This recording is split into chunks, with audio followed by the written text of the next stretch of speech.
Hola, ¿cómo están, queridos amigos? Bienvenidos a Chen TV y bueno, este gran programa que se llama Perfiles Forenses. Y hoy tengo dos grandes invitados en los cuales, pues bueno, voy a dar una pequeña semblanza de cada uno. Bienvenidos, maestros. Bueno, pues está el maestro Marco Antonio Cruz López, tiene 14 años postulando el derecho, especialista en derecho penal, catedrático del Tecnológico de Estudios Superiores de Coacalco, maestrante en investigación criminal y ciencias forenses. Maestro Rubén Darío Cruz López, 14 años postulando en derecho, especialista en civil y derecho mercantil, actualmente investigador de neuroderecho. Y bueno, pues tenemos un gran tema muy importante en el cual vamos a tratar toda esta parte, bueno, que es el neuroderecho. Algo que para muchos, bueno, para nosotros pues es conocido obviamente, pero para toda nuestra amable audiencia sí es algo como, ¿qué será esta parte? ¿Qué es el neuroderecho? Comencemos por ahí. Muchas gracias, Bienvenidos. muchas gracias. Pues gracias por la invitación primero que nada y por abrirnos este espacio para poder platicar de estos temas que considero son muy interesantes. Como acertadamente lo comentabas, el tema del neuroderecho es algo que conocemos dentro del ámbito legal, pero que la realidad es que la sociedad pues no ha explorado este tema. Incluso el propio gobierno no ha volteado a ver con la seriedad que se requiere este tema. ¿Qué es el neuroderecho? Pues el neuroderecho básicamente es una rama de las neurociencias que va a estudiar la influencia, el impacto que tienen precisamente las neurociencias en el sistema legal. Es decir, desde qué motiva a una persona a cometer un delito, a derivado de qué aspecto se comete este delito y además cuáles son las consecuencias que vienen posteriores a la comisión del delito. No solamente vamos a estudiar al victimario, sino también el impacto neuronal que va a generarse en la víctima. Entonces tenemos dos entes muy importantes que tendrán que ser analizados, pero siempre bajo este aspecto de las neurociencias, ¿no? Dentro de las neurociencias vamos a encontrar a la física, a la biología, a la medicina, a la propia psicología y hoy en día, pues por así decirlo, ¿no? de manera novedosa, nace el neuroderecho, que insisto es una rama de las neurociencias, pero que indudablemente es un tema que se tiene que analizar de manera profunda y que estamos muy a tiempo de poderlo incorporar dentro del sistema legal, porque si no, después será muy tarde, iríamos prácticamente contracorriente, ¿no? Claro. ¿Qué nos puede decir ante esto? También bienvenido. Muchísimas gracias por la invitación a toda la audiencia. Es un placer estar aquí con ustedes y efectivamente, como lo comentaba el licenciado maestro Marco Antonio, digo, definitivamente el tema del derecho es una cuestión importante que debe abarcarse hoy por hoy en nuestra sociedad, en el derecho mexicano sobre todo que hoy por hoy, derivado también de ello de las neurotecnologías, que precisamente es una rama que se desprende de las neurociencias, hoy por hoy vamos a platicar precisamente cómo el neuroderecho tendría que abordarse en nuestra sociedad con la intención de proveer mejor y tener mayor justicia en lo que es la parte legal, ¿no? Es decir, vamos a platicar un poquito de dónde nace el derecho, cuáles son los primeros antecedentes que de alguna manera nos da esta tendencia hoy por hoy que en México y cuáles son los países que ya han adoptado esto precisamente, esta ciencia y que la han incorporado precisamente a través de una reforma constitucional actualmente. Claro, realmente es un tema en el cual podemos abarcar mucho, pero que no es de ahora, más sin embargo para nosotros, pues bueno, es novedoso, como bien lo decían, pero Claro. podemos abarcar desde hace cuánto tiempo atrás se viene fundamentando todo esto, se viene investigando esta parte y en la cual pues más adelante vamos a ver específicamente cómo podemos aplicarlo, ¿no? En este momento, ¿qué podemos decir de los antecedentes de ello? Bueno, pues tenemos como antecedentes en Estados Unidos nace precisamente yo creo que uno de los antecedentes más importantes, ¿no?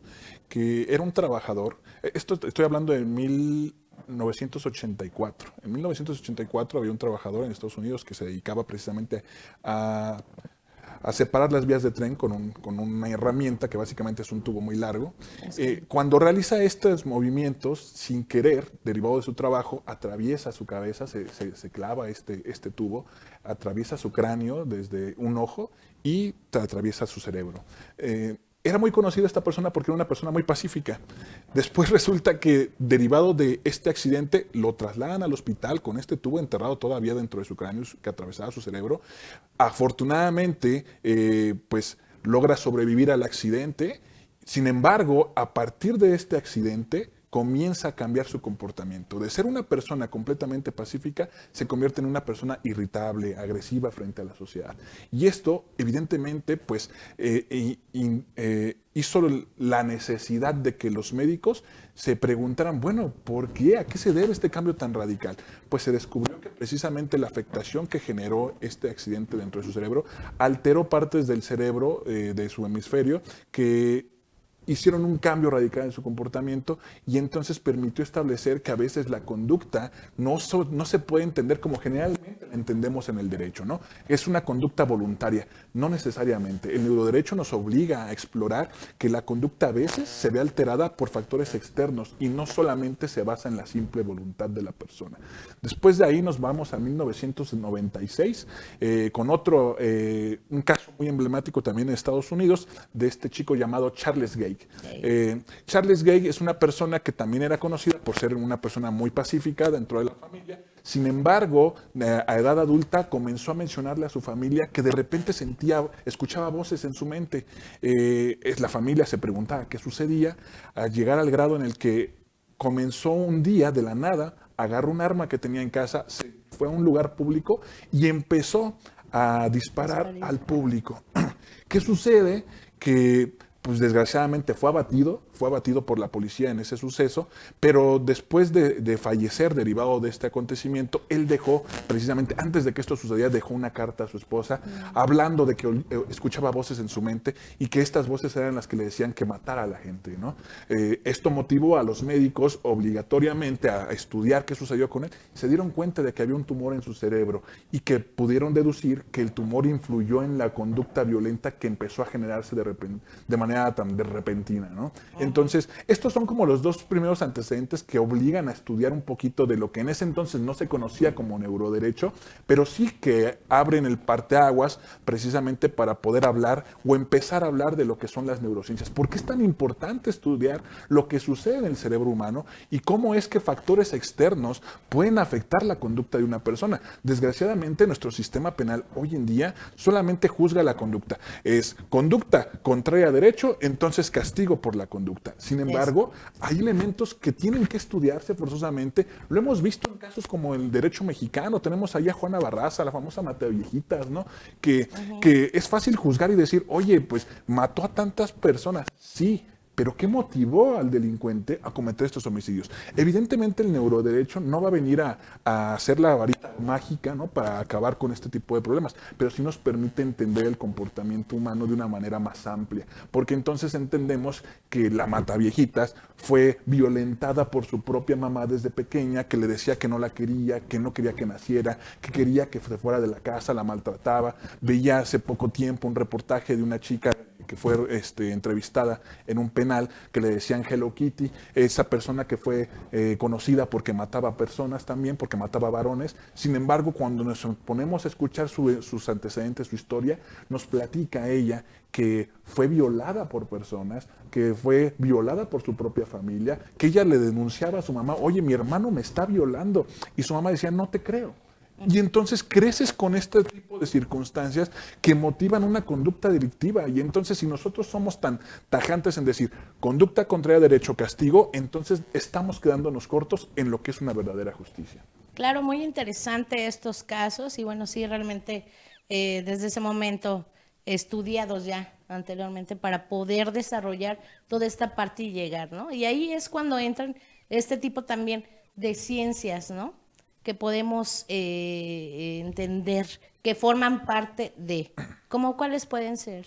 Digo, definitivamente tenemos hoy lo que es las neurotecnologías, que es otra ciencia que acompaña precisamente al neuroderecho, y esto va acompañado hoy por hoy que tenemos lo que son la inteligencia artificial, ¿no? Suena a lo mejor burdo y pareciera que sí, en algún punto, desde algún punto de vista, nos viene a ayudar en muchas tareas cotidianas. Lo cierto es que por ahí, en algún momento, parte del neuroderecho, una de las preguntas importantes es, ¿realmente tenemos el libre albedrío? Y aquí voy con esto.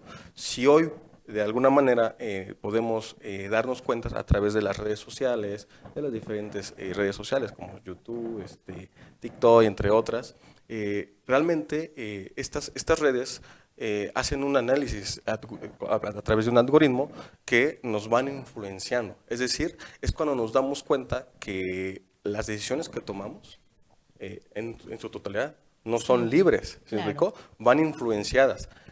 Creo que todos, en su mayoría, cuando incluso hacemos alguna búsqueda, algún artículo, en cuanto hacemos esa búsqueda, posteriormente nos empiezan a aparecer videos sobre ese artículo que buscamos o sobre algún tema específico. ¿Por qué? Porque precisamente ese algoritmo ya leyó cuáles son nuestros gustos y qué pasa, ¿no? Precisamente uno de los temas más recientes derivado del neuroderecho es que es proteger precisamente esa parte, ¿no?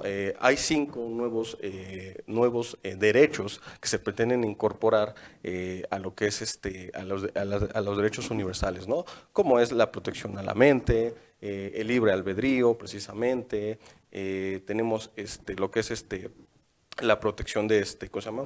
De la privacidad. De la privacidad, porque precisamente es eso, ¿no? Proteger esa parte precisamente, ¿no? Hoy por hoy tenemos incluso lo que son grandes empresas tecnológicas, como lo que es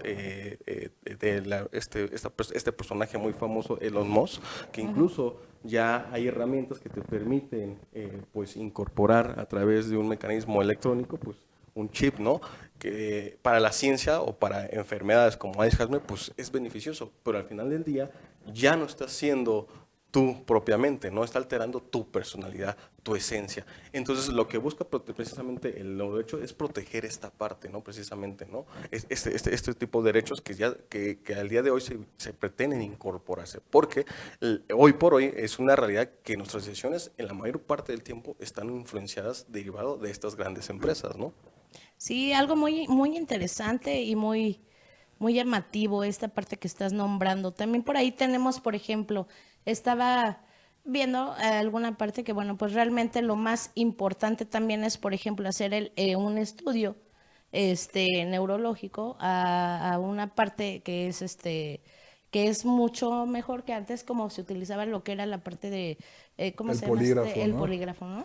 Entonces yo creo que ahí hay una gran diferencia y algo más certero, Claro, más alejado a la realidad, algo que estamos nosotros, precisamente que es el tema de hoy, que es el neuroderecho, en el cual pues se puede dar más credibilidad a un estudio neurológico que a un aparato, ¿no? Como estos. Sí, sin duda. Creo que el neuroderecho viene a romper muchos esquemas, sobre todo en la impartición de justicia, sobre aspectos de administración e impartición de justicia. Podríamos definir que el neuroderecho es esa coadyuvancia que existe entre las batas blancas y las togas negras, ¿no? Esta unión entre la parte médica con los estudiosos del derecho. ¿Por qué? Porque indudablemente exige los cambios de la sociedad, una sociedad en constante cambio como lo es, no solo la mexicana, la de todo el mundo. Sabemos que la sociedad avanza a pasos agigantados y entonces el derecho está obligado a avanzar con estos mismos pasos, ¿no? Si nosotros nos quedamos atrás, nos estamos quedando atrás en la administración de la justicia.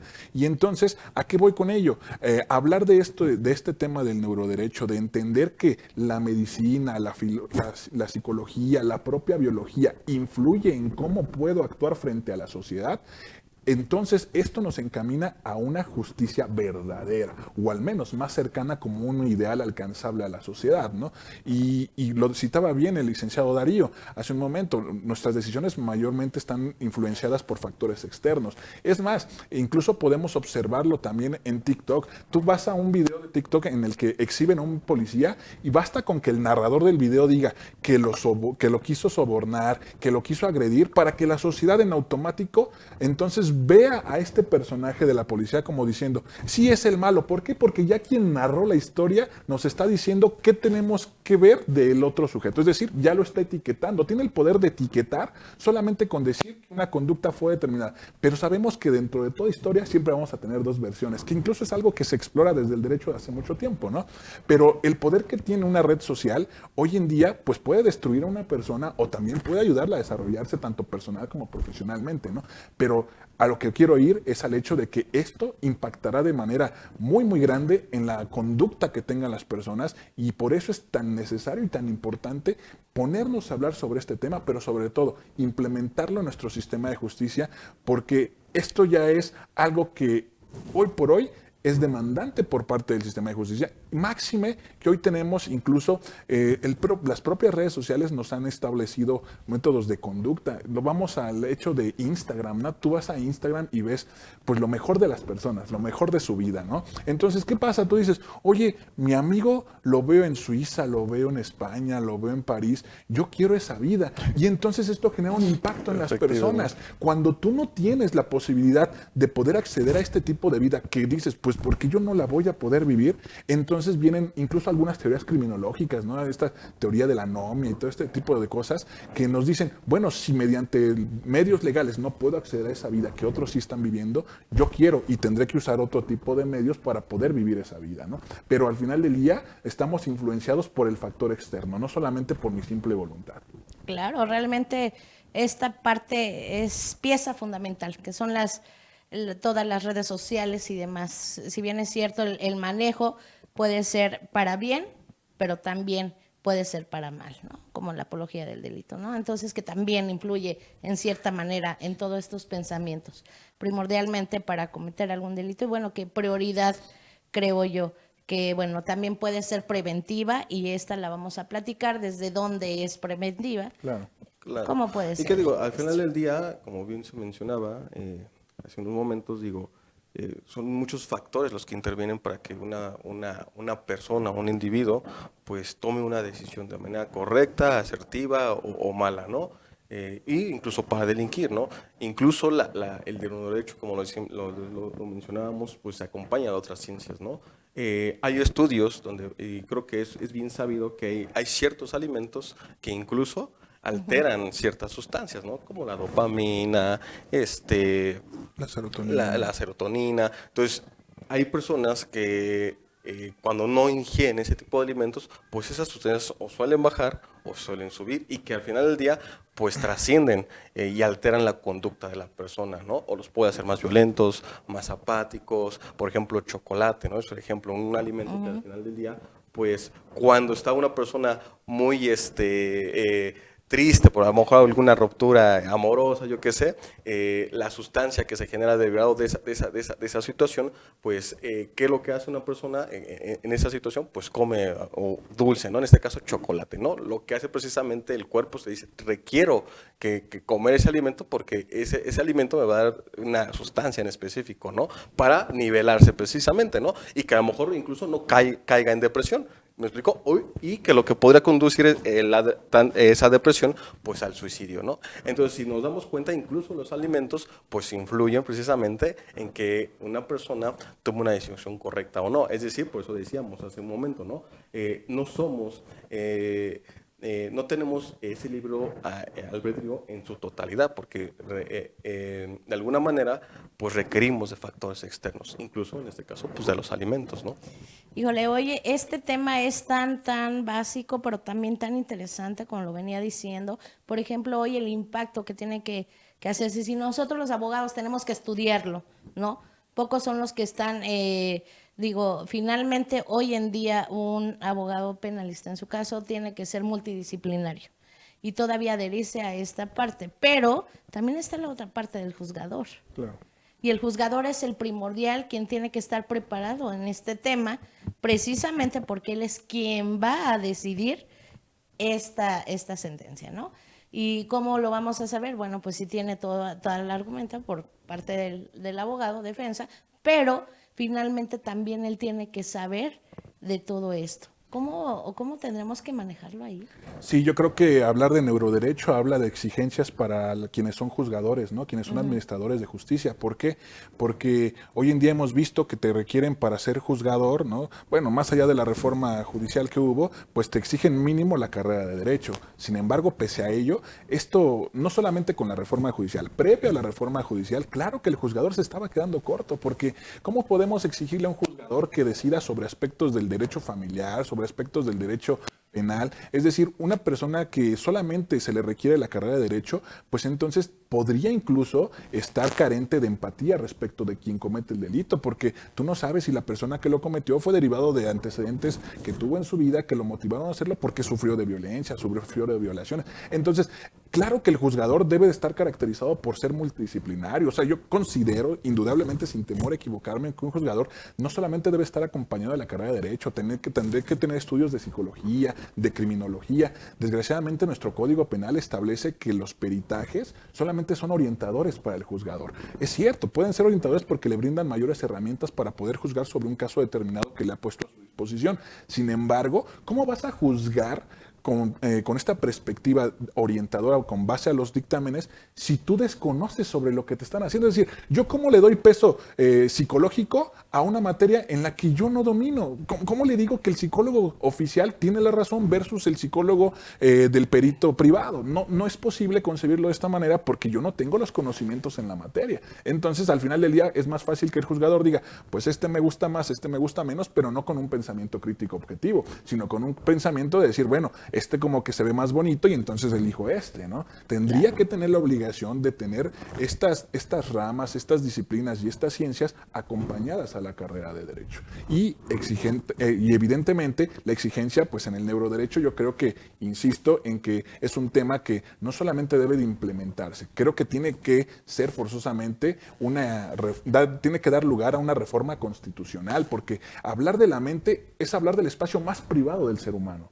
En consecuencia, nos damos cuenta de que con las redes sociales, con lo que hoy son las neurotecnologías que abarcan los llamados algoritmos, entonces nuestra privacidad ya va más allá de un aspecto físico de no pueden violar tus posesiones, tus pertenencias, tu persona, porque ya no basta nada más de hablar de privacidad en mi casa, mi privacidad es mi mente. Y entonces hoy en día las neurotecnologías se están metiendo en esto, en nuestra mente. Y si el Estado no voltea a ver la necesidad de regular la privacidad de la mente, entonces definitivamente se están violentando derechos.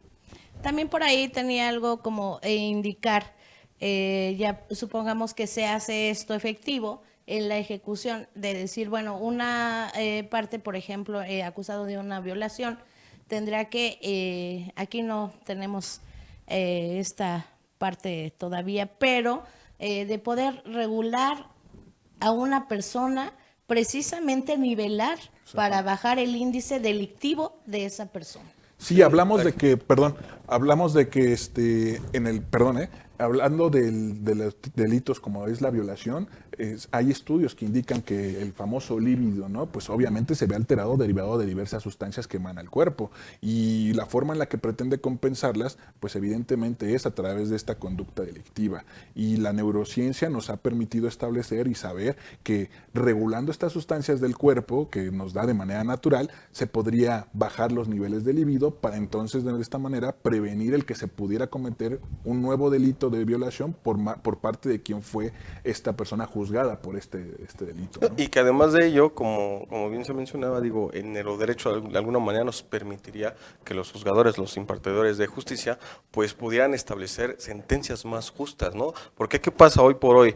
Quien de alguna manera los legisladores, que son quienes que crean las leyes, piensan que con aumentar las penas se va a resolver el problema. Eso es una gran mentira, ¿no? Lo cierto es que a través de esta ciencia nos permitiría precisamente establecer, no que no se le juzgue, ¿sí me explicó? Sino que se le juzgue de manera más adecuada, que es muy distinto, ¿no? ¿Por qué? Porque ya hubo un análisis previo precisamente de quién cometió el delito, ¿no? Quién lo realizó. En el caso, por ejemplo, tomando el mismo ejemplo, la misma referencia, referencia en el caso del delito de violación, pues qué lo que llevó a cometerse precisamente ese delito. Y que además de eso, pues a lo mejor se desprendió que a lo mejor había una sustancia pues que no se estaba regulando Claro. adecuadamente, ¿no? Que a lo mejor ¿qué se llama? A lo mejor durante su infancia, a lo mejor sufrió de violación por parte de su padre, no sé, ese tipo de cosas, ¿no? Que a lo mejor además pues sufrió hoy por hoy lo que es llamado el bullying, ¿no? Entre sus compañeros, porque a lo mejor tenía tendencias, a lo mejor era más afeminado, no sé, es un ejemplo, ¿no? O incluso, ¿qué pasa, no? Derivado a través de esta ciencia, precisamente, nos permitiría establecer, como decía, una sentencia más justa y además de ello, que se le permita a lo mejor, ¿cómo se llama? Reinsertarse adecuadamente en la sociedad, pero además va a decir, ¿sabes qué? Vas a tener que tomar a lo mejor terapia sobre esta situación, no sé, ese tipo de cosas, ¿no? Claro, sí hago énfasis en esto, maestro, te interrumpo también porque, bueno, finalmente sí es, obviamente, tiene que ver la química, los medicamentos, la farmacovigilancia y toda esta parte, ¿no? Pero también, pues, obviamente va a llevar de la mano la psicología. No queremos decir que esto ya no tenga derecho o lugar en, ¿no? Sino que van a ir de la mano. Y bueno, pues realmente para poder tener una buena eficiencia, ¿no? En esta aplicación del neuroderecho, pues bueno, todavía nos falta un poco o un mucho, pero primordialmente lo que se está haciendo, pues es esto, la capacitación. ¿Cómo podemos trabajar con ello? Sí, sin duda. Creo que voy a tomar una parte que mencionabas hace un momento. Los primeros pasos son los más importantes, ¿no? Dar a conocer este tema invita precisamente a las autoridades a que digan, oye, ¿cómo es posible que no he volteado a ver este tema tan importante y que afecta a mi sociedad? Entonces creo que abrir estos espacios para hablar de estos temas tan importantes y que generan un impacto tan primordial dentro de la sociedad es el primer paso para poder llegar a un sistema de justicia pues verdadero. Y por otra parte, bueno, las capacitaciones, ¿no? Insisto, en el hecho coincido en el tema de que quienes somos partes dentro del derecho, partes en el sistema de justicia, quienes somos operadores de justicia, ya sea que sea la fiscalía, el abogado defensor, la asesoría jurídica, el juzgador, estamos obligados, ya ni siquiera por un tema de carácter constitucional profesional, ¿no? Sino que éticamente estamos obligados a conocer sobre estos temas porque esto nos permite dotar de verdaderas herramientas al juzgador para poder juzgar con una manera correcta pues a la persona que está frente a él, porque estamos hablando de libertades, estamos hablando de posesiones, estamos hablando de patrimonio de una persona que no es cualquier cosa, ¿no? Claro. En base a todo esto, por ejemplo, el neuroderecho, ¿cómo sería la aplicación en la materia que usted maneja? Creo que al final del día, primero quisiera comentarte que hoy por hoy ya hay un país que es Chile, precisamente, que ya ha incorporado precisamente esa ciencia para poder juzgar de manera adecuada, ¿no? Ya es una reforma constitucional que hoy por hoy ya es ley y se creó una ley específicamente sobre este apartado, ¿no? Y donde se incorporan estos nuevos derechos que te comentaba hace unos momentos, con la intención precisamente de proteger esa integridad, ¿no? Que como lo mencionaba el licenciado Marco Antonio, pues nuestra mente, ¿no? Es nuestra parte más esencial de la que nos dota precisamente, que nos da nuestra esencia, nuestra personalidad, quiénes somos, ¿no? Entonces, precisamente esta reforma, esta nueva ley, pues cuida este aspecto, ¿no? Y precisamente atendiendo a la pregunta que hacías, de alguna manera, creo que aquí lo importante es como en su momento pasaba, como cuando se empezó con los juicios orales, ¿no? ¿Hace cuántos años inició aquí precisamente México con esta incorporación de los juicios orales? Y que a través de este tiempo, al día de hoy, no hemos culminado esa parte porque tenemos todavía procedimientos tradicionales, ¿no? Hoy por hoy pues conocemos la nueva reforma al Código Nacional de Procedimientos Civiles y Familiares, que precisamente viene a cambiar esta parte, ¿no? Entonces, ¿cómo adoptamos precisamente esta parte del neuroderecho? Yo creo que el neuroderecho aplica en todas las ramas, Claro. Tanto en la penal como en la civil, como en la familiar, y no se diga en la materia familiar, ¿no? Hoy tenemos procesos procedimientos de guarda y custodia nos llevan 3, 4 años, porque digo, de entrada los padres no se saben poner de acuerdo, y que tenemos lo que es la alienación parental, ¿no? Entonces, esta rama, esta ciencia nos permitirá precisamente, nos ayudaría precisamente a juzgar adecuadamente e incluso a establecer quién a lo mejor, porque sucede que en los procedimientos y en muchos, que a veces la mamá llega con el juez, se hace la víctima y cree que llorando pues va a solucionar el problema, ¿no? Entonces esta rama precisamente nos permite adentrarnos más allá de las personas de alguna manera para poder resolver adecuadamente y no solamente irnos con lo que dice el documento, ¿no? o la demanda inicial y demás, ¿no? Claro, entonces sí, realmente esto... Y nos quedaríamos aquí un montón de tiempo platicando porque realmente es tan interesante y tan importante que quisimos adentrarnos a una parte en la cual, pues bueno, no está tan explotada. Y qué bueno que estos jóvenes, porque son muy jóvenes los registros también, aquí nos vienen a platicar y a hacer entender a toda esta audiencia esta parte. Muy bien, pues bueno, entonces casi ya llegamos al final y quisiéramos saber en dónde los podemos encontrar. Pues principalmente nos pueden encontrar en TikTok como La Sociedad de la Justicia, @La Sociedad de la Justicia, que es nuestra red principal, o más bien en este momento es la única red social que se ocupa. De ahí en fuera, pues obviamente también en TikTok encuentran nuestros datos personales para podernos contactar vía WhatsApp o mediante un mensaje privado. Pero hemos hecho uso precisamente de TikTok como nuestra herramienta principal para dar a conocer el trabajo que se está realizando por parte de nosotros. Perfecto, muy interesante. Maestro, ¿algo más que tengamos que agradecer? Pues y agregar. Solamente agradecer, el espacio a la audiencia por permitirnos compartir este tema que, como decíamos, creo que es muy importante y que hoy por hoy que se trata de sumar de alguna manera para poder llegar precisamente a aquellos que hoy legislan y poder en algún momento establecerlo como una reforma constitucional, ¿no? Creo que esa es la parte muy importante. Agradecer sobre todo el espacio, como decía, a todos nuestros seguidores y sobre todo a aquellas personas que hoy por hoy forman parte del equipo y sobre todo que de alguna manera siempre con ese sentido de humanidad, que es algo que nos caracteriza a nosotros, buscando la justicia, que aunque parezca romantizado el nombre que llevamos nosotros, pero precisamente va enfocado a esa parte. Claro, muchísimas gracias por haber asistido y por venir a esta invitación. Sé que siempre están muy ocupados, pero se dieron el espacio. Así que muchísimas gracias a toda nuestra audiencia. Síganos aquí siempre en Chain TV, en Perfiles Forenses, y enviamos un fuerte saludo a la maestra Lorena, que se encuentra en Oaxaca. Muchísimas gracias. Nos vemos muy pronto. Muchas gracias.